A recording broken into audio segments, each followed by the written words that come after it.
என் பேர் துரைராஜ். நான் என் ஊர் வெண்டாங்கோட்டை, பட்டுக்கோட்டை தாலுக்கா, தஞ்சாவூர் மாவட்டம்.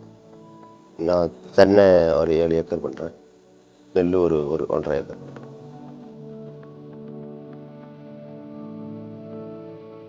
எங்களுக்கு இப்போ பூர்வீகமே விவசாயம் தானே. சத்தியம் இப்போ நான் இப்போ ஒரு 1.5 வருஷமாக, அதுக்கப்புறம் தான் எனக்கு தெரியும். அதை 1.5 வருஷமாக தான் யூஸ் பண்ணுறேன். இதோட 3வது முறை 2 தடவை ஊற்றிருக்கேன். இப்போ 3வது முறை வாங்கி யதார்த்தமாக பார்த்து பக்கத்தில் ஊற்றிக்கிட்டு இருந்தாங்க. ஏதோ நம்மளும் ஊற்றி பார்ப்போமேன்னு பண்ணால் அப்புறம் அதில் எனக்கு கொஞ்சம் மாற்றம் தெரிஞ்சிச்சு. நல்ல வளர்ச்சி இருந்தது. அதுக்கு முன்னாடி இந்த மைக்ரோ கூட்டு வைப்பேன். அதுக்கு காய்க்கிற மரத்துகள் இருக்கு.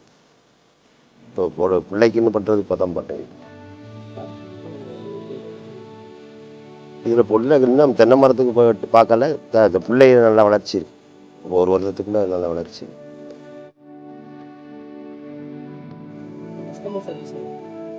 நல்லா பையன் பண்ணி கொடுக்குறாங்க. நல்ல வணிகம் வந்து செஞ்சு கொடுக்குறாங்க. இப்போ 2 நாள் நேரத்துக்கு ஒருத்தர் அறிமுகப்படுத்தினா அதை வச்சு பாரியான்னா வரும், வைக்கிறேன் இருக்காப்புல. எங்கள் பிள்ளைகிட்ட தான் இப்போ எல்லாருக்கும் மாற்றம் தெரியுதுன்னு இதில். அதனால சரி நானும் வச்சு பார்க்குறேன்னு சொல்லியிருக்காப்புல. இல்லை அது மாதிரி இல்லை, இங்கே எல்லாருமே ஜாஸ்தியாக தானே யூஸ் பண்ணுறாங்க. எனக்கு நான் லேட்டாக வெளிநாட்டிலேருந்து வந்ததுனால எனக்கு லேட்டாக தெரிஞ்சது. பாக்கியெல்லாம் முன்னாடியெல்லாம் யூஸ் பண்ணிக்கிட்டு தான் இருந்திருக்காங்க. பண்ணலாம், அதுக்கு ஆள் வேணும். அதெல்லாம் போட்டிருக்கேன். அதாவது அதை எடுத்து யூஸ் பண்ணுறதுக்கு ஆள் இல்லை. இந்த வண்டு தான் ஜாஸ்தி, வேற ஒன்றும் தெரியல. வண்டு அதுவும் வாழை விடுற பிள்ளையா பார்த்து அடிக்கும். அதுக்கு பற்றி ஒன்றும் தெரியல. ஆனால் தென்னமுள்ள வளர்ச்சி ஆகிருக்கு இந்த 1 வருஷத்தில். தென்னை புள்ள வளர்கிறதுக்கு காய்க்கிறதுக்கு 2த்துக்கும் டானிக் மாதிரி.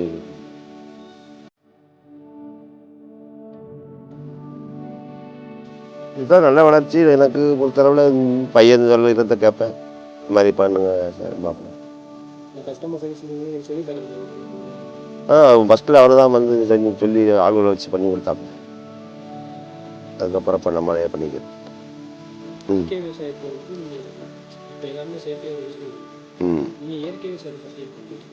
இயற்கை விவசாயம் பண்ணலாம், அதுக்கு ஆள் வேணும்னு அதை பண்ணணும் இதை பண்ணணும். மண்புழு போட்டிருக்கேன். அதெல்லாம் பார்க்கறதுக்கு ஆள் வேணும். நன்றி, வணக்கம்.